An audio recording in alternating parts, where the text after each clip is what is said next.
तर मग इथं सकाळचं आता रुटीन मग सकाळी आमचं चहापाणी झालं आणि मग इथं आज करायचं होतं आमरस आणि बटाट्याची भाजी. त्यामुळे मग बटाटे चिरते मी आणि आमचं चहापाणी झालं आणि मग पापा उशिरा उठले होते. तर मग त्यांच्यासाठी मग उशिरा मग त्यांच्यासाठी मी चहा ठेवला आणि जोपर्यंत घरामध्ये आंबे तोपर्यंत आमरस तर असतंच असतं कुणाच्या इथं. पण बघा आणि इथं आर्यनला अंघोळ घालायची होती आणि इथं यशचं सकाळ सकाळच तो म्हणायचा माझा दात हलतोय आणि त्याचा एक दात पण पडला होता.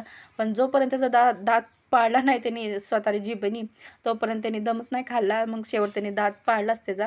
आणि मग इथं आर्यनला आंघोळ घातली होती आत्याने. मग इथं सगळे तिघं बसले होते आणि मग इथं स्वयंपाकी झाला आमचा. तर मग इथं मी केली ती मस्त असा संध्याकाळचं सकाळचं भेंडी भाजी आमरस बटाट्याची भाजी जी रातचं पण राहिलं होतं. आणि मग इथं पप्पाची जायची तयारी चालू होती. मग त्यासाठी आम्ही बॅगी भरीत होतो. जी आंबे राहिलेले होते जे निबार आंबे होते ते त्यांना देत होतो बॅगमध्ये भरून आणि इथं यशनी बॉटल ती भरून दिली ती पप्पाला नेण्यासाठी. मग त्यांचा पण डबा ती सगळं बांधून दिला बॅग पॅक करून दिला. तर मग आजचा व्हिडिओ असाच भेटून